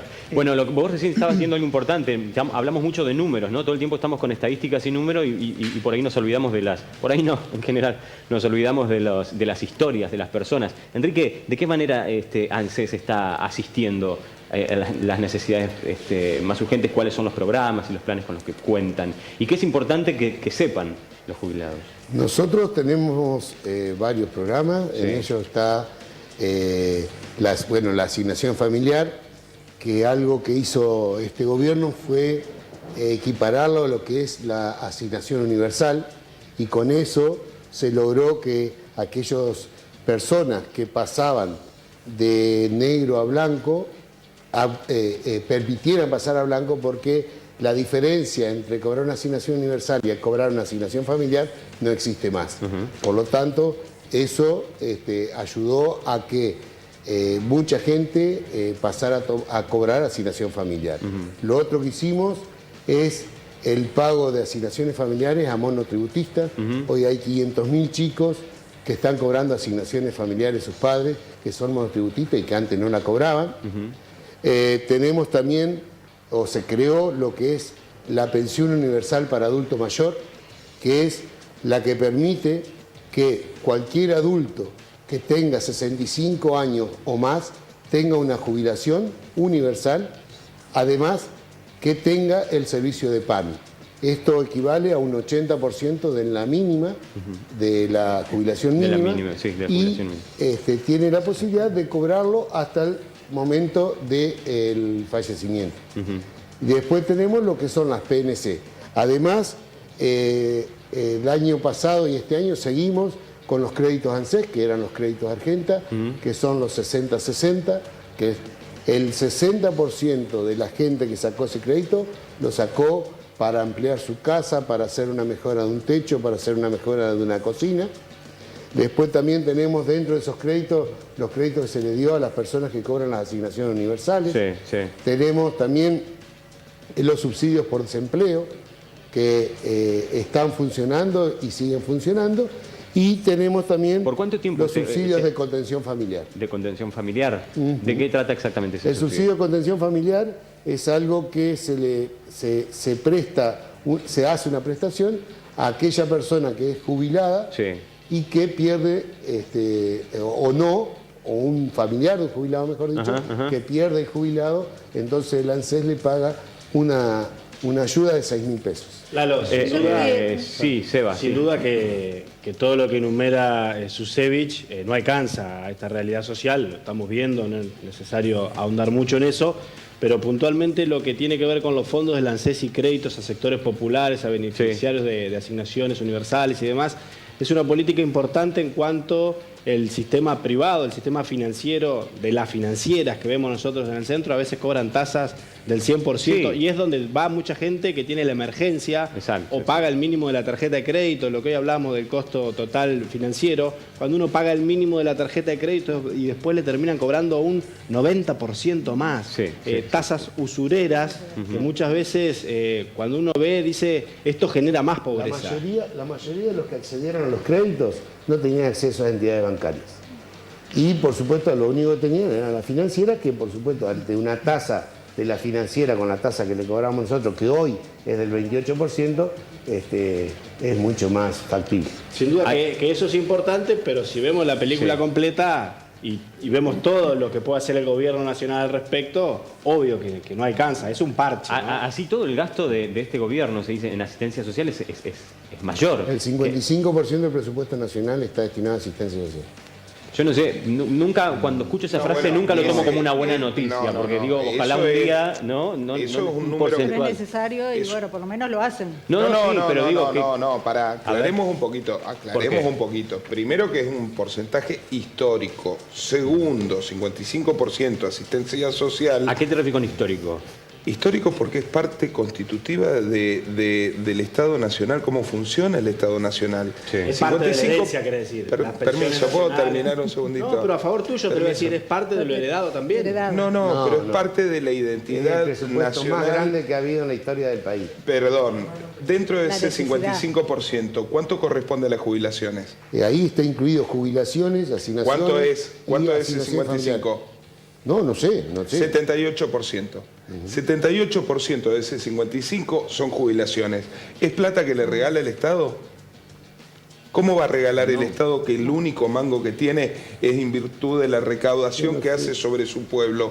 El 78% de ese 55% son las jubilaciones de la gente que paga todos los meses su aporte jubilatorio para después hacer el reparto intergeneracional. La otra parte de las jubilaciones sale del 50% del IVA. La otra parte de las jubilaciones sale de lo que se recauda de impuesto a las ganancias. Entonces, 78% de ese 55% es un derecho adquirido de cuando los jubilados empezaron a trabajar, hace 50 años, no de hoy. No lo cuenten como que si fuera una limosna que dan. Gente, del otro lado tenemos muchísimos mensajes de ustedes al 343-505-4874. André. Suma de voluntades es una respuesta inmediata y necesaria a la necesidad de la población. Que nos diga Anabela cómo podemos hacer para colaborar. Buenas noches, yo soy pensionada y tengo que pedirle a mis hijos que me ayuden con los gastos de los remedios. Es un desastre lo que han hecho con PAMI. Hola, soy comerciante, rubro carnicería. Anoche me enteré por las noticias de que el presidente anunciaba el congelamiento de la carne por 3 meses. Hoy, antes de las 10 de la mañana, los frigoríficos que me proveen me anunciaban de un nuevo aumento. Quiero saber, el colega comerciante que está ahí, qué sabe al respecto, nos dice Javier. Muy bueno el programa. Buenas noches, la verdad que supera la dignidad de la persona de vivir con estos aumentos y quienes sufren más son los de la clase trabajadora, la clase media, la que no le da para pedir un plato de comida, la que tiene que parar la olla todos los días y muchas veces cae en el circuito de las financieras. Hola, tiene razón don Carlos, hay que escuchar a nuestros abuelos, ellos ya pasaron por todo esto y son los que tienen mucho para decir respecto a la necesidad de un cambio de rumbo del gobierno. Buenas noches, soy trabajador municipal con un sueldo muy bajo, no llego ni siquiera al 15 de cada mes. Por favor, vayamos al kit de la cuestión. El pago de la deuda externa es la principal causa de todo lo que nos está pasando, nos dice Juan Manuel. Otro mensaje, hola, estamos viendo el programa, vemos que hablan de jubilados que ganan 8.000 y yo que gano 6.000, ¿qué puedo decir? Bueno, buenas noches, comparto lo que dice Muñoz, yo trabajo en Carrefour y lamentablemente todos los días llego y me voy rezando para que no me despidan. Bueno, con lo de los 6.000 estamos haciendo referencia a es el 80% de la mínima. Seguramente el televidente que cobra 6.225 seguramente. Sí. Carlos. Es cierto, tiene razón acá el señor que da un crédito para jubilados. Sí. Bienvenido sea. Pero ¿qué pasa? No pasa por ahí por el crédito, porque el crédito se lo están descontando todos los meses. Lo que pasa es que tienen que aumentar el salario de los jubilados, porque con 8.000 pesos no alcanza. Entonces, tiene deuda, pide el crédito para pagar las deudas. Pero no le va a alcanzar Carlos, para comerlo. ¿Para qué pide un crédito un jubilado? Generalmente para pagar la luz, cuentas que se fue. Claro, pero un crédito... Y después se le reduce el sueldo porque se lo descuentan. Acá la cosa pasa por aumentar el salario del jubilado, porque con 8.000 pesos no creo que va a llegar ni a... No hablemos a fin de mes, no va a llegar ni al 15, al 20 de cada mes. ¿Se dan cuenta? Sí. Ese es un subsidio que le estamos... Que no resuelve la situación del jubilado. Sí, totalmente. Y tiene razón la señora que hablaba. Sí. Que tenía que seguir peleando con los jubilados por el salario. Sí. Luz, ¿en cuánto afecta al gobierno digamos, había una proyección del 15, ya la pasamos, ¿no? Llegamos a fin de año con otra. Hay un humor en donde esto, por supuesto que está candente, pero da la impresión como que hay cosas que se perdonan, ¿no? Como que... Yo creo que hay como un estado de adormecimiento, veo poca organización social. En torno, bueno, Leviné es un luchador de siempre, lo conocemos, pero hay poca organización social, por suerte esta suma de voluntades, pero que tiene que, digamos, en términos de organización política y social, de militancia, a eso me refiero, me parece que hay mucha desorganización, muy poca representación de líderes políticos, muy poca expresión de posibilidades de alternativas. En Anabela, ¿podemos dar los datos de cómo pueden los vecinos sumarse a colaborar con Suma de Voluntades? Sí, se pueden comunicar a través de la página que es Suma de Voluntades Paraná o a la sede que queda en calle Libertad 272. Igualmente quiero aclarar por uno de los llamados que no tiene nada de indigno poder ir y a pedir un plato de comida. Nos pasa que hay familias que hoy por hoy no están en situación de calle, pero no tienen el sustento diario para la familia y sobre todo para los niños. Y a veces la verdad que es la que más te duele porque la verdad que van con una tristeza y a veces ni siquiera levantan la mirada de la tristeza que llevan encima de tener que ir a pedir a una plaza un plato de comida. Anabela, yo te quiero hacer una pregunta. Primero, decirte mi total admiración por lo que haces. Yo te escuché en el teatro, es increíble tu historia de vida aparte. Esa gente que vos decís que conocés su historia, que tiene alguna idea se proyecta, tiene algún sueño, puede salir de esa situación, vos que conocés las historias de ellos, sé que son todas distintas. Está todo muy asociado a la droga. Contanos alguna... Hay de todo. El tema de los sueños para nosotros es fundamental. De hecho, cuando llegamos al barrio empezamos en realidad construyendo casas de palet. No nos imaginamos llegar a este punto de tener ese lazo con la gente del barrio.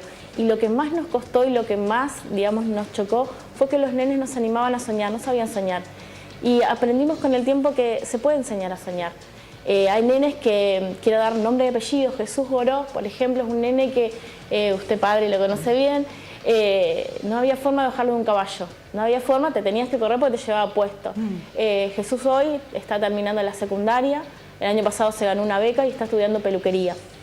O sea, hay esperanza. Nosotros tenemos una cooperativa de trabajo con 11 mamás de distintos barrios, en donde ellas hacen productos de panificación. Y eso tiene que ver con soñar. Claro. Ellas, cuando ganaron su primer sueldo, lloraban, porque ni ellas se creían capaces de haber logrado lo que hicieron. Y tiene que ver con los sueños. Totalmente. Quiero hacer una pregunta, Pablo, porque recién una televidente estaba hablando del aumento de las carnes. Digamos, el acuerdo que hubo con el gobierno nacional, la promesa que se le hizo al presidente Macri para el congelamiento de los precios, ¿no? Los empresarios de la carne. Bueno, la televidente denunciaba que ya hoy tuvo un aumento, pero ¿qué noticias tenés de eso? Sí, lo que comenta la televidente es real. En el día de ayer los frigoríficos nos avisaron que subía un 5% el precio de la media res al gancho. No es el primer aumento del mes, se ha venido produciendo un acomodamiento en forma progresiva y paulatina. ¿No es el primer aumento del mes? Cuando decís del mes, ¿hablas de julio? Del mes de julio y del mes de junio. Junio, julio, ok. De todas maneras, en confidencia, los dueños de los frigoríficos nos comentan que ese no es el precio que tendría que ser de venta, que tendría que aumentar un poco más, lo que pasa es que no se puede cobrar porque la calle no lo permite. Claro. ¿Y qué pasa en esos casos? ¿Quién absorbe esa diferencia? ¿El comerciante? No, digo que los frigoríficos están cobrando un precio que es probable que se mueva para arriba. Que los frigoríficos dicen que el precio de venta con el que ellos salen a las carnicerías no lo van a poder sostener. ¿Se mueva para arriba después del acuerdo? Claro, digo, ¿no? Porque... No sé si el acuerdo se firmará con todos los frigoríficos, si los frigoríficos de acá de la zona a los que nosotros les compramos están... A ver, acá Gabriel dice algo importante, lo que cambia en realidad es la calidad de la carne. Puede llegar a un acuerdo que es imposible que se sostenga porque cada productor sabrá lo que le cuesta y el mercado determina mayor o menor consumo. O sea, de acá a fin de año no llega termina cambiando la calidad de la carne que tiene que bajar el pequeño comerciante. Sí. Y en este caso, bueno, nosotros tenemos unos precios de carne que son imposibles hoy para la competencia, como es el caso de acá del comerciante. Y, digamos, se mantiene una calidad estándar de consumo, tamaño novillo de media red 100 kilos, 95 kilos, que él debe estar superando ya esos precios por arriba de los 100 pesos seguro el kilo en el gancho. En el gancho. Sí, en el gancho. Claro. Nosotros tenemos pulpa de 130 al kilo. Claro. En coto estás hablando. Estoy hablando. Bueno, perdón, claro, pero para que sepamos desde qué lugar habla. Solo por eso. Laura, estamos hablando no todo el tiempo del control. ¿El mercado se puede regular solo? Que es la gran incógnita. Aparte de los libros de economía, esa es una gran preocupación que tenemos. Yo vengo de la universidad y tenemos una gran preocupación. Yo estudié en la década, o sea, en realidad estudié a partir del 2001, pero con libros hechos en los 90. Se nos enseñaba que no hay inflación, se nos enseñaba que el mundo... El 2001 te destruyó todos los libros. Claro, en realidad, ¿no? Tuve compañeros que no aprobaron en ese año y tuvieron que volver a rendir, o sea, son anécdotas, pero lo que quiero decir es, a veces se cree que la economía es una ciencia natural y que se puede controlar. Y eso está demostrado que no. A nivel argentino lo conocemos bien. Los libros vienen principalmente de Estados Unidos. En el año 2008 cayó el mundo y ahí se empezó a pensar en una forma distinta de que la regulación es necesaria. O sea, no es algo de acá de la Argentina, sino que es una preocupación mundial y hay una cantidad de vistas o formas desde las universidades, incluso las más ortodoxas, de que hay que cambiar algún plan. ¿Pero estamos cerca de la regulación que necesitamos o no, o ni cerca? Ni cerca. ¿Ni cerca? Ni cerca, ni a nivel internacional donde dominan la finanza y a nivel local estamos en aperturas cuando vemos que no está... Mariano, ¿eso qué quiere decir? Que digamos, ¿quién manda? ¿El empresario en la Argentina? Y en Argentina manda el empresario. El gobierno nacional ha declarado que ellos son prescindentes. Inclusive una cosa... Salgo de esto. Primeros 6, 8 meses del gobierno nacional le plantearon a Triaca los despidos en una planta de Pepsi y dice, bueno, pero son conflictos entre privados, nosotros no tenemos nada que ver ahí. Pero por se meten 600, cuando los bancarios tienen que discutir su salario. Por 600 despidos. Ahí regulan. Entonces, ellos tienen la convicción del libre mercado y no meterse. Ahora, Sampay, que fue uno de los que hizo la Constitución del 49, decía, cuando hay diferencia, es un contrasentido el liberalismo con las leyes, porque ellos plantean que cuando hay conflicto no hay que meterse, pero cuando hay conflicto y hay una parte más poderosa que la otra, no meterse es meterse a favor del poderoso. Claro, y para nosotros no aplica que vivimos en conflicto. Y fíjate un detalle, estamos ya casi llegando al fin del programa, y estamos hablando de costo de vida. Nadie habló de tarifas. Sí, bueno, nadie habló de tarifas. En realidad es algo que venimos hablando todo el tiempo en todos lados. Y las tarifas fueron impuestas por el gobierno de manera unilateral. Ni siquiera le llegó el apunte a lo que se planteó en las audiencias públicas y solamente tomó en cuenta la hojita que le pidieron las productoras de... Esperá, vamos a volver a eso ahora, pero déjame hacer una pregunta porque hay televidentes que están preguntando. Enrique, porque hay un gran mito a veces con el tema de la asignación universal. ¿Cuánto es hoy la asignación universal? Hoy la asignación es 1.528 pesos por chico por mes. 1.528 por chicos por mes. Hay muchos mensajes con respecto a eso. 1.528 se le retiene el 20% que lo cobran en marzo, abril del año siguiente cuando presentan la obligatoriedad que tienen, que es la... esa es la pregunta siguiente que te quiero hacer. ¿Cuál es la obligatoriedad para cobrar eso? Para cobrar ese 20% es tener puestas la vacuna del calendario anual y tener la escolaridad del año calendario. Entonces hay un formulario que las madres tienen que llevar y presentar durante todo el año en ANSES, en donde... En una parte está la parte médica y por otra parte está la parte escolar. Con el certificado del médico que se puso las vacunas que tenía que ponerse y con el certificado escolar donde consta que el chico cumplió con el ciclo escolar, se renueva y se recupera el 20%. El 20% que se retiene mensualmente. Mensualmente. ¿Puedo hacer una acotación? Si bien es así como él lo dice, lo que faltan son los organismos de control, sino cómo podemos argumentar, fundamentar que hay chicos de quinto o sexto grado que no saben leer ni escribir. Por ejemplo, en el caso vos estás hablando de cumplir con la escolaridad. Claro, eso es una formalidad. Al no haber organismo que controle, que realmente el chico vaya a la escuela a aprender, y además hay otro indicativo, para que un chico vaya a aprender a la escuela, hay varios indicadores que hacen que ese chico pueda aprender bien. Pero eso pasa por la responsabilidad de quien emite el certificado. ¿Quién lo firma? Es la directora de escuela. Es la directora de escuela. Porque no puede estar siempre la institución controlando lo que tiene que hacer otra persona que para la cual está designada y tiene su responsabilidad. Entonces, hoy por hoy se está pensando en eso, y estoy totalmente de acuerdo con vos. Lo que pasa que vas a estar dejando chicos afuera, ¿entendés? Pero el docente tiene que hacer equilibrio entre sacarle, ponerle una buena nota y sacarle el plato de comida al chico. Y le dicen, firmame porque si no te pego. Pero hay que ver cómo hacemos para que ese certificado sea realmente correspondido con la educación que tiene. A mí me parece que la pregunta de Anabela no va con la necesidad de ser firme en el control, sino exactamente. Evitar la deserción escolar sin quitarle el plato de comida a la familia. No, pero que además que estamos hablando de la educación, que es el camino tal vez para después no necesitar ese plato de comida o esa asignación. Me parece importante. Se está planteando el paso de grado del chico. El paso de grado del chico es distinto a tener un certificado donde conste que concurrió durante el año. ¿Y cómo le sacás en la asignación si no pasó de grado? Es tremendo. El tema es mucho más delicado.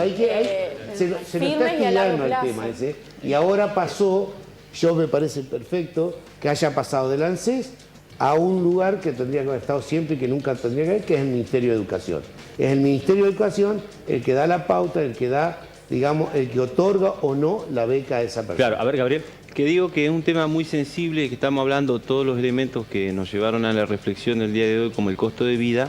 El elemento más sensible de nuestra sociedad es el niño que se alimenta mal, que no puede concentrarse, que no puede estudiar, que tiene un contexto social conflictuado, que no hay posibilidades que lo saquemos de eso si no actuamos con urgencia, principalmente los organismos del Estado, porque un niño mal nutrido, mal alimentado es un futuro ciudadano con incapacidades de razonamiento, con capacidad intelectual. En función de lo que decís vos, hay que tener en cuenta que nosotros fuimos a buscar e incorporamos del año 2017 hasta la fecha 500.000 chicos con asignación universal que no tenían documento, que no estaban cobrándolo y que nadie sabía que existían. Hemos andado en el impenetrable chaqueño, hemos andado acá en los distintos barrios a través de lo que nosotros llamamos la territorialidad, hemos salido con las camionetas en C, hemos salido nosotros a hacer puntos de contacto y hemos encontrado más de 500.000 chicos que no lo cobraban y que hoy lo están cobrando. Claro, que eso está muy bien, pero lo que me parece que apunta Anabela y Gabriel es a que sirva para que sirva para un progreso. Que ¿no? seamos sensibles a la situación social, sobre todo los más vulnerables. Y como hablabas hoy, decías el paso de la condición de calle, el trabajador siempre está expuesto a esa condición. Un trabajador que pierde su empleo y no tiene cómo alquilar una casa o no pagar un alquiler o qué sé yo, está muy cerca de esa situación. Y lo que decía Gabriel Lalo creo que también apunta un poco cuando hablamos de suba de precios, muchas familias de clase media o pobres empiezan a reemplazar alimentos y empiezan a reemplazar proteínas. Que eso es un tema. En los niños es muy preocupante. Es un tema terrible. El menú de pollo, un minuto, porque quiero hacer una pregunta al padre. La Iglesia tuvo un pronunciamiento con respecto a este momento de crisis a nivel nacional. En la provincia hubo un mensaje claro respecto de eso. Yo creo que sí. Vuelvo a decir las palabras que dijeron hoy también. Son cosas creo que por todos conocidas. Y creo que acá no se trata de un debate entre nosotros a ver quién tiene la pólvora sin humo. Claro, no. Esta cuestión ya también está clara. Creo que lo que estamos apuntando es que esta reflexión nos moviliza o no nos moviliza, sino siempre la culpa la tiene otro. Y aparece alguien que tiene una buena idea y lo aplaudimos, pero nos sumamos con esto. Digo, ¿qué hacemos nosotros con esto? Porque creo que la Iglesia siempre cuando se ha pronunciado ha dicho que de esto nos tenemos que hacer cargo. Mirar para el costado no nos sirve. Tirar la pelota afuera, como se dice en lenguaje futbolístico, tampoco sirve. Entonces, ¿qué hacemos? El Estado lo que tiene que hacer, las instituciones que también tenemos posibilidades, lo hacemos, pero esto no termina de resolver la situación si todos y cada uno no nos hacemos cargo. Pensaba algo como culturalmente, ¿no? Terminó el Mundial. ¿A alguien le llamó la atención las cifras siderales que se gastan en el Mundial? Que nuestro seleccionado cobró. ¿Alguien le llama la atención, le indigna lo que se gasta?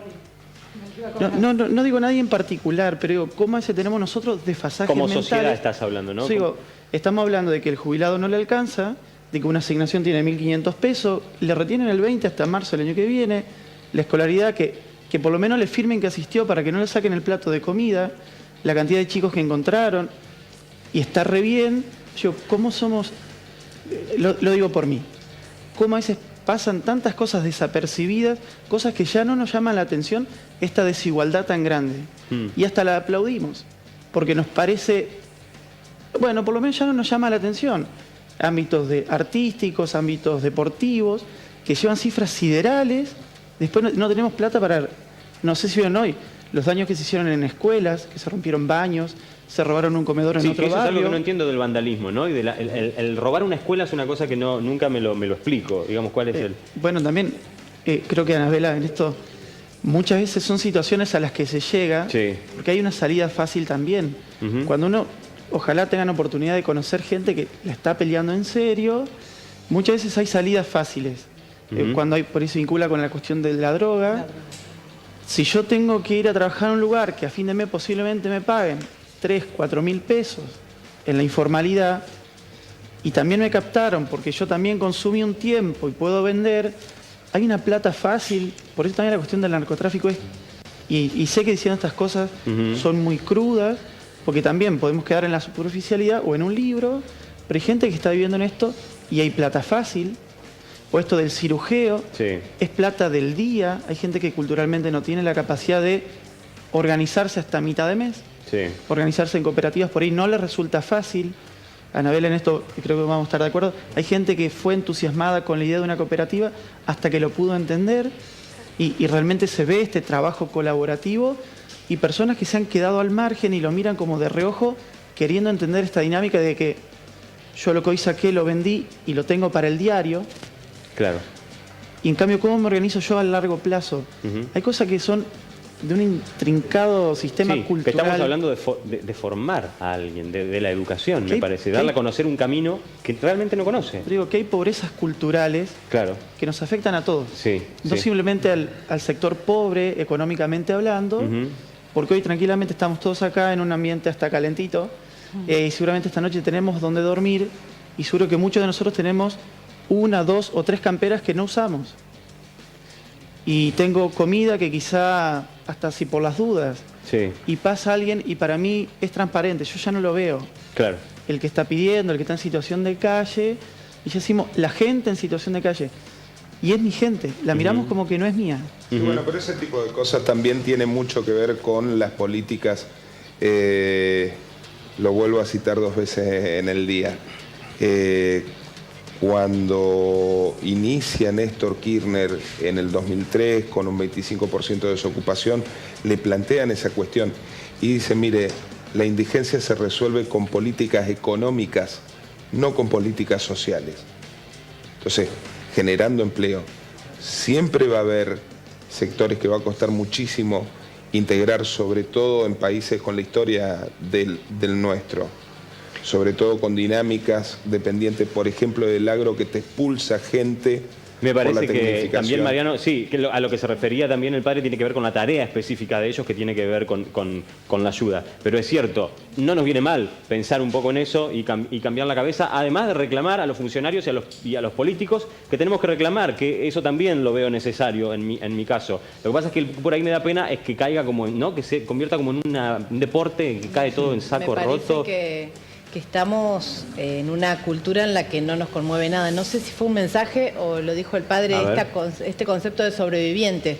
Sobreviviste, dale para adelante, que no importa qué pasa al costado. Me parece que la falta de solidaridad, de insensibilidad, pero tiene que ver con ese camino, un montón de gente es tremendo. Sí, pero tiene que ver con ese camino de estar sobreviviendo, lo que nos hace, me parece, no estar atentos, me parece, a aquello en lo que podemos ser solidarios. Tenemos poquitos minutos para cerrar. Si alguien quiere decir algo, Carlos, gracias por estar. Bueno, algo que quiere decir sobre el tema de sustentabilidad de los fondos nuestros del ANSES. Sí. Sabemos que en arreglo con el Fondo Monetario Internacional, unos puntos principales que va a venir el director del Fondo Municipal y llevarse los fondos del ANSES, el Fondo de Garantía de Sustentabilidad. Yo creo que si desaparecen esos fondos, de aquí en adelante peligra la jubilación de muchos ciudadanos argentinos. Carlos, calculamos cerca de 5 millones de ciudadanos no se van a poder jubilar. Bueno, vamos a hablar de ese tema. El tema previsional lo tenemos pendiente en el programa y lo vamos a tratar. Anabela, muchas gracias por estar. Gracias. ¿Es importante que la gente se sume a colaborar? Sí, por supuesto. Y no solamente con alimentos no perecederos, que es lo que siempre más necesitamos, porque por semana nosotros nos tenemos que garantizar 1000 platos de comida. Sí. ¿Qué es lo que más necesitan aparte de los alimentos? Y ahora estamos en época de colonia, nosotros tenemos una colonia de invierno y leche y galletitas es lo que más estamos necesitando. Claro. Sí, perfecto. Es lo que más se necesita. ¿Y gente para colaborar? Sí, estamos necesitando gente para acompañamiento escolar, porque tenemos 3 veces por semana durante todo el año ayuda escolar para los chicos de 3 barrios. Perfecto. Así que nos vendría bien más voluntarios. Bueno, gracias por estar. Pablo, también muchas gracias a sobrevivir, ¿no? El pequeño y mediano comercio, a seguir con la diaria. Bueno, el pequeño comercio local está acostumbrado a aguantar lo que sea. Nuestra situación viene precarizada desde hace muchísimo tiempo, no en esta coyuntura, en este contexto, en esta gestión. Pero bueno, siempre estamos, tenemos algunas herramientas para seguir haciendo nuestro trabajo y bueno, esa es nuestro trabajo. La diaria. Exacto. En eso anda la diaria. También, Gabriel, gracias. Muchas gracias a ustedes por invitarnos y invito a todos a que sigamos haciendo el consumo local de mercaderías y productos nuestros locales, que evitemos las compras online y todo eso que nos quita mucho empleo. Que seamos conscientes de que eso también nos afecta a nosotros y a nuestra cercanía con el otro para que no suframos consecuencias tan sensibles como las que estuvimos hablando. ¿Lo ves claramente como una amenaza hoy en día eso? Sí, es una amenaza y sobre todo que es sobre la que ya se siente, digamos. Es una herramienta que tiende a ser un aus y que va a ser el desequilibrante de la economía y de los comercios locales en el futuro. Sin ir más lejos les mostraría un par de zapatos que aquí se puede llegar a comercializar entre los 1.500 y 2.000 pesos, puede llegar a comprarse por algo menos de 100 pesos por internet. Menos de 100 una computadora hoy está en promoción 3.000 pesos menos, 3.000 y pico de pesos menos que ir a comprarla al local si la compras por internet. Es la muerte silenciosa de comerciantes y pequeños emprendedores que hoy están desprotegidos ante el sistema de haberse liberado de este tipo de compras que van a afectar en el mediano y largo plazo a la economía. Laura, gracias por estar. Este tema que abre Gabriel, ya no tenemos tiempo, pero es interesantísimo, ¿no? Es interesante. Porque algunos hablan de la dinámica de la economía, de que las cosas se reacomodan y que es el avance de la modernidad y qué sé yo, y por otro lado estamos hablando de crisis concreta y la fuente de trabajo. Lo que decía, ¿no?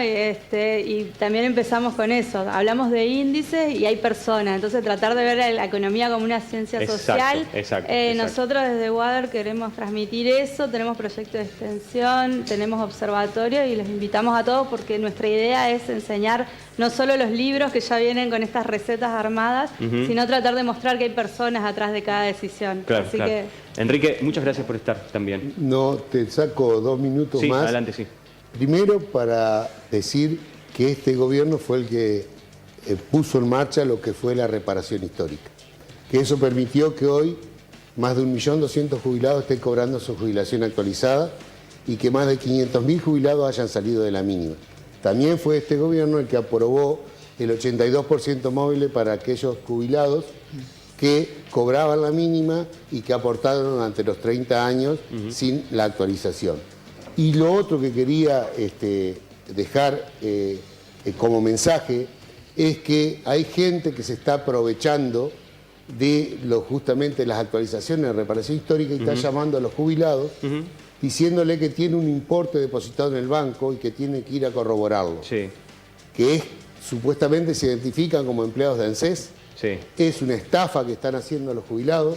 Yo le pido a los jubilados que ¿Le llega como llamado telefónico? Llamado telefónico de un celular diciendo que le hablan de ANSES, del cuarto piso de Córdoba 720. Así se identifica. Que tienen que ir a cobrar. Que tienen depositado por reparación histórica 80.000, 200.000, 250.000, que vayan al banco a corroborar, y para ir al banco le piden que vayan con un amigo con teléfono.